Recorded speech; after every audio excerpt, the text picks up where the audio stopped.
पंचवर्षीय योजना जैसे कि नाम से क्लियर है कि पंचवर्षीय योजनाएं आपको पता होगा 5 साल की होगी।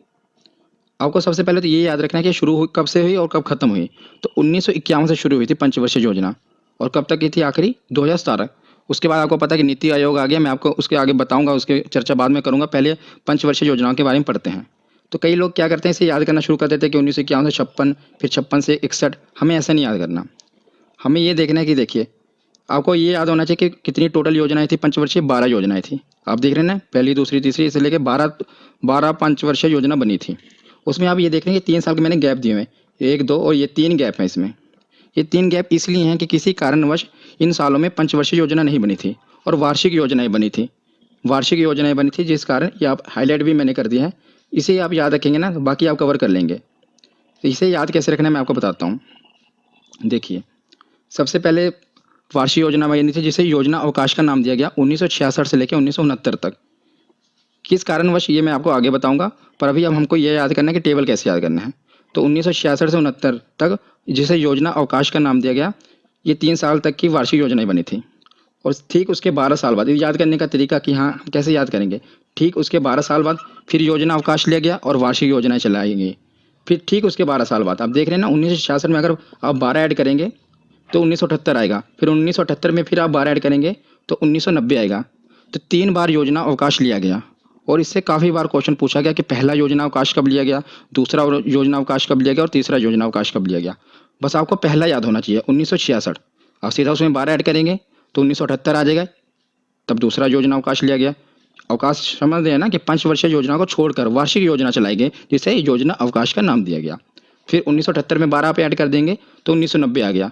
बस ये आप याद रखना है कि पहला जो योजना अवकाश था ये 3 सालों के लिए था, दूसरा 2 सालों के लिए था और तीसरा भी 2 सालों का। बस पहले जो था वो 3 सालों के लिए था और 3 ही योजना अवकाश थे और 12-12 साल के बाद योजना अवकाश लिए गए। अब देखिए आप टेबल कैसे इजीली याद करते हैं।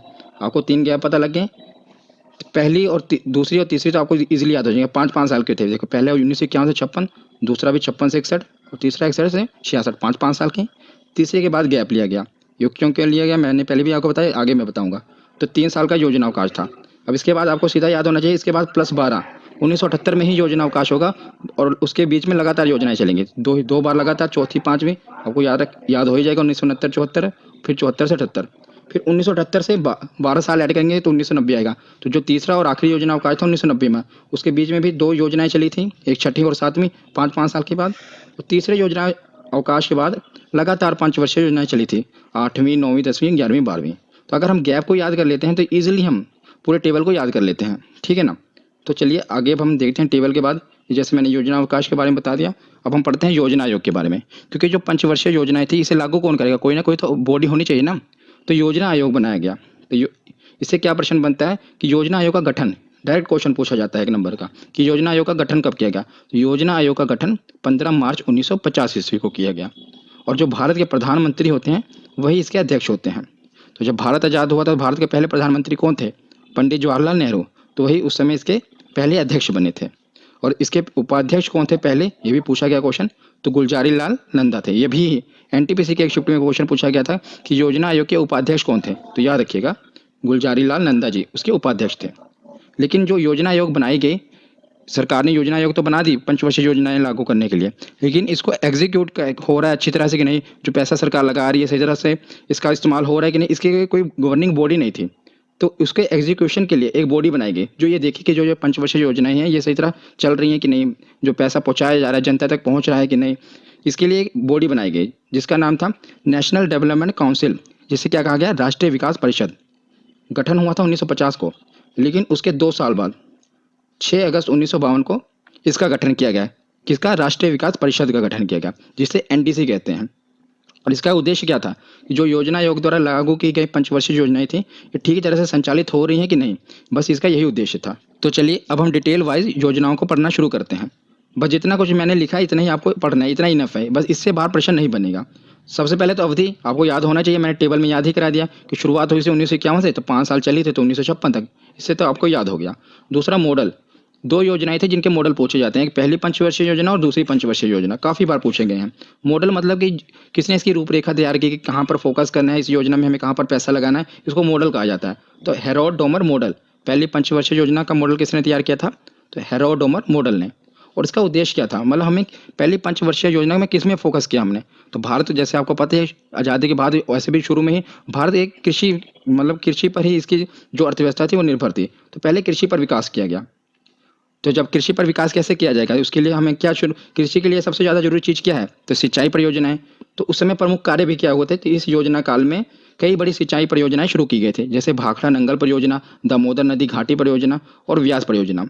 तो अब इसको याद कैसे करेंगे, देखिए वहाँ पर हमें ये पूछा जाता है एग्जाम में कि जैसे भाखड़ा नंगल परियोजना किस पंचवर्षीय योजना में शुरू की गई, तो आपको सीधा दिमाग में ये रखना है कि शुरुआत में कृषि पर विकास किया गया। तो कृषि के लिए सिंचाई की जरूरत है, तो जितनी भी सिंचाई की परियोजनाएं थी वो पहली पंचवर्षीय योजना में लागू की गई थी। अब उसके बाद हम देखते हैं दूसरी पंचवर्षीय योजना। तो उससे 5 साल पहले 1951 से 56, फिर 56 से 61, ये दूसरी अवधि थी, ठीक है। उसके बाद इसका मॉडल किसने तैयार किया था, तो इसका मॉडल तैयार किया था पीसी महालनोबिस। किसने, पीसी महालनोबिस मॉडल कहा जाता है दूसरी पंचवर्षीय योजना का। और इसमें क्या उद्देश्य था, मतलब मेन फोकस इसमें किस में किया गया, तो पहले पंचवर्षीय योजना में तो हमने कृषि पर फोकस किया, पर भारत में कृषि की जैसे पता है कृषि के साथ साथ रोजगार भी चाहिए, क्योंकि जो कृषि है ये सीजनल होती है और ज़्यादातर बेरोजगार ही रहता है आदमी। तो उसके साथ साथ औद्योगिक विकास भी चाहिए, कारखाने भी चाहिए। तो फिर औद्योगिक विकास पर जोर दिया गया। तो औद्योगिक विकास के लिए क्या करना पड़ेगा, कारखाने लगाने पड़ेंगे। तो इसी पंचवर्षीय योजना में दुर्गापुर, भिलाई, राउरकेला के इस्पात कारखाने लगाए गए। और ये क्वेश्चन अभी पूछा गया था, इसीलिए मैंने कवर किया है कि उसमें पूछा गया था कि राउरकेला इस्पात कारखाना कब लगाया था, तो ये दूसरी पंचवर्षीय योजना में लगा था। और आप इसको याद कैसे करेंगे, सीधे डायरेक्ट आपको याद हो जाएगा, क्योंकि जब औद्योगिक विकास कैसे होगा, जब कारखाने लगेंगे। तो कौन सी पंचवर्षीय योजना में औद्योगिक विकास हुआ था, दूसरी में। और कौन कौन से जो ये दुर्गापुर, भिलाई, राउरकेला कारखाने कब लगे थे, तो दूसरी पंचवर्षीय योजना में लगे थे, ठीक है। फिर उसके बाद तीसरी पंचवर्षीय योजना आई, तो ये सीधे डायरेक्ट 5 साल, क्योंकि अभी कोई योजना अवकाश नहीं है। तीसरे के पंचवर्षीय योजना के बाद ही योजना अवकाश आया था, तो 1961 से लेकर 1966 तक। और इसमें क्या उद्देश्य रखा गया, तो इसमें उद्देश्य रखा गया आत्मनिर्भरता और कृषि एवं उद्योग दोनों का विकास। पहले में कृषि का विकास, दूसरे में औद्योगिक विकास, और इसमें दोनों कृषि और औद्योगिक दोनों विकास रखे गए, ठीक है। तो औद्योगिक और कृषि दोनों विकास रखे गए हैं, तो दोनों पर फोकस किया गया। तो जो औद्योगिक विकास था उसके तहत क्या किया गया कि सोवियत संघ की सहायता से झारखंड में बोकारो आयरन और स्टील इंडस्ट्री की स्थापना की गई। किसकी, बोकारो आयरन और स्टील इंडस्ट्री की स्थापना की गई तीसरी पंचवर्षीय योजना में। और आपको जैसे कि उद्योग का विकास तो हो गया, कृषि का विकास भी करना था, तो उसके लिए इस साल क्या किया, इस पंचवर्षीय योजना में हरित क्रांति की भी शुरुआत हुई थी। तो ये क्वेश्चन डायरेक्ट पूछा गया था, हरित क्रांति की शुरुआत किस पंचवर्षीय योजना में हुई थी, तो तीसरी पंचवर्षीय योजना में हरित क्रांति की शुरुआत हुई थी। और सबसे असफल योजना भी तीसरी पंचवर्षीय योजना ही थी। क्यों, ऐसा क्यों था, मैं आपको बताता हूँ। जैसा कि आप समय पर गौर करेंगे तो 1961 से लेकर 1966 तक ये थी तीसरी पंचवर्षीय योजना।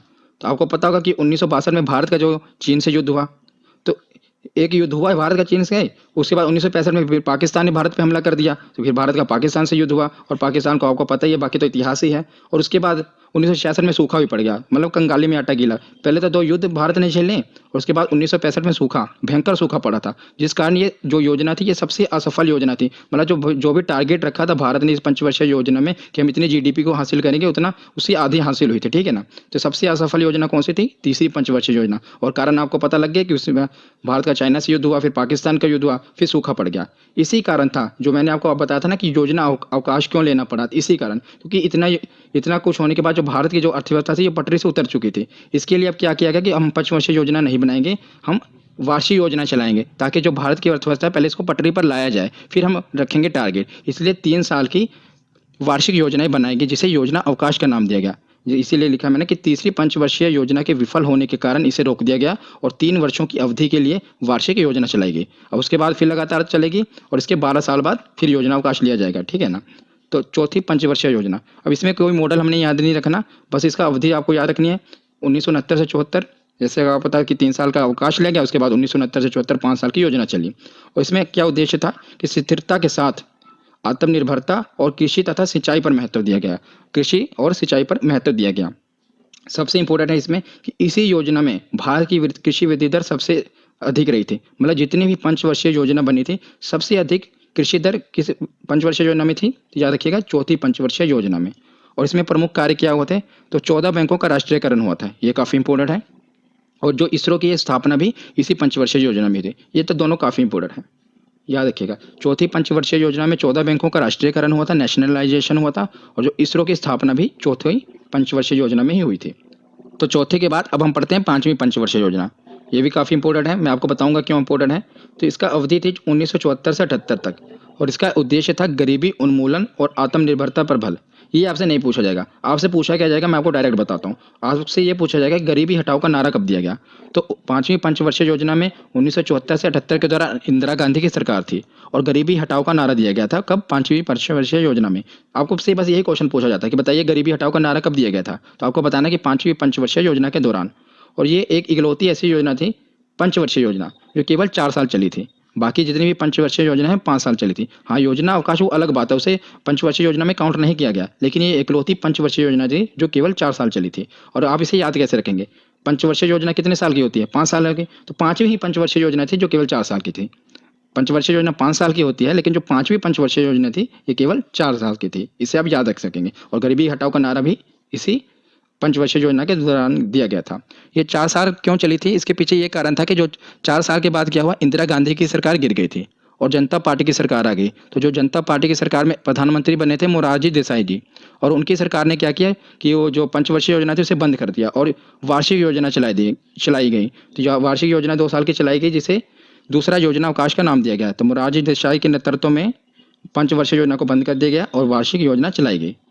तो मोरारजी देसाई की सरकार 2 साल ही चली, उसके बाद फिर से इंदिरा गांधी की सरकार आ गई और उन्होंने छठी पंचवर्षीय योजना को लागू कर दिया। तो छठी पंचवर्षीय योजना की अवधि कब तक रही, 1980 से 1985 तक। और मेन उद्देश्य क्या रखा गया, जैसे कि आपको बताया ना, पाँचवीं पंचवर्षीय योजना में उन्होंने क्या उद्देश्य रखा था कि गरीबी को हटाना है, पर वो 4 साल ही चली। फिर आगे वही उद्देश्य रख दिया गया, गरीबी उन्मूलन, मतलब गरीबी को हटाना है, और उसके साथ जोड़ दिया गया कि रोजगार में वृद्धि कर रही है। तो रोजगार में वृद्धि कैसे होगी कि हमारे जैसे भारत की जो अर्थव्यवस्था थी कृषि पर आधारित थी, तो ज़्यादा से ज़्यादा कृषि को लोन देने के लिए, तो इसीलिए उस साल क्या किया गया, नाबार्ड की स्थापना की गई। और यही क्वेश्चन पूछा जाता है कि नाबार्ड की स्थापना किस पंचवर्षीय योजना में की गई थी, तो छठी पंचवर्षीय योजना में की गई थी। नाबार्ड की फुल फॉर्म क्या होती है, national bank for agriculture and rural development, मतलब कि एक ऐसा बैंक जो कि एग्रीकल्चर और रूरल डेवलपमेंट करेगा, मतलब कि कृषि पर जो आधारित है उनको लोन देगा और ग्रामीण विकास करेगा। इसलिए छठी पंचवर्षीय योजना में नाबार्ड की स्थापना की गई थी, आपको याद रखना है। उसके बाद हम देखते हैं सातवीं पंचवर्षीय योजना। तो ये सातवीं पंचवर्षीय उसने 5 साल बाद 1985 से 90, और इसका उद्देश्य क्या था, रोजगार, शिक्षा तथा जन स्वास्थ्य का विकास। ये तीनों आपको ये मतलब पूछा नहीं जाएगा, रोजगार, शिक्षा तथा जन स्वास्थ्य का विकास। मैं आपको बताता हूँ इसमें पूछा क्या जाएगा। तो इसमें प्रमुख कार्य क्या होते हैं कि पहली बार क्या होता है, गरीबी की माप, यही पूछा जाएगा कि गरीबी की माप सबसे पहले इस योजना के दौरान किस कमेटी ने की थी, लक्कड़वाल समिति द्वारा की गई थी। कि पहली बार हमें देखा गया कि जैसे हम कहते हैं कि गरीबी हटाओ, पर पता भी तो होना चाहिए कि कौन, किसे गरीब कहा जाए, किसे अमीर कहा जाए। तो जो ये डेफिनेशन थी गरीबी की माप, सबसे पहले इस योजना के दौरान लक्कड़वाल समिति, कौन सी कमेटी याद रखना, लक्कड़वाल समिति, इसी ने बताया थी कि कौन गरीब है, मतलब कितनी कैलोरी भोजन किसको नहीं मिल रहा है, किसके पास किस चीज़ से वंचित है, वो गरीब कहलाएंगे। तो इसी के लिए भोजन, काम और उत्पादन का नारा भी इसी योजना में दिया गया। किसका, भोजन, काम और उत्पादन, ये दोनों चीज़ें आपको याद रखनी है कि गरीबी की माप कौन सी पंचवर्षीय योजना में हुई थी, सातवीं पंचवर्षीय योजना में, किसने, लक्कड़वाल समिति। और भोजन, काम और उत्पादन का नारा भी इसी योजना के दौरान दिया गया था। और इसके बाद तीसरा योजना अवकाश ले लिया गया। तीसरा योजना अवकाश क्यों लिया गया, क्योंकि जो 1990 से 1992 के दौरान भारत आर्थिक संकट से जूझ रहा था, इसी कारण वार्षिक योजना फिर से चलाई गई, क्योंकि ताकि जो भारत की अर्थव्यवस्था से थी वो फिर से पटरी पर आ सके, इसलिए फिर से वार्षिक योजना चलाई गई। और ये तीसरी और आखिरी योजना अवकाश था। उसके बाद फिर से लगातार पंचवर्षीय योजना ही चली थी। फिर आगे देखते हैं आठवीं पंचवर्षीय योजना। इसकी अवधि थी 1992 से 97, और उद्देश्य क्या था कि मानव संसाधन का विकास। सबसे ज़रूरी चीज़ क्या होती है, ह्यूमन डेवलपमेंट, तो मानव संसाधन का विकास किया जाए। और इसके लिए क्या किया गया कि प्रधानमंत्री रोजगार योजना चलाई गई। तो ये सबसे इंपॉर्टेंट है, ये 1993 ईस्वी में चलाई गई थी, शुरू की गई, ये भी याद रखना कि प्रधानमंत्री रोजगार योजना कब शुरू की गई। तो ये आठवीं पंचवर्षीय योजना में शुरू की गई थी 1993 ईस्वी को, ठीक है ना। उसके बाद हम देखते हैं ये 9वीं और 10वीं पंचवर्षीय योजना, इसे एक साथ कवर कर लेते हैं क्योंकि इससे ज़्यादा कुछ पूछा नहीं जाता, पर फिर भी आप इसे कवर कर लें। 10वीं पंचवर्षीय योजना से पूछा जाता है, पहले हम 9वीं को देखते हैं। तो 9वीं पंचवर्षीय योजना, उसके 5 साल 1997 से 2002।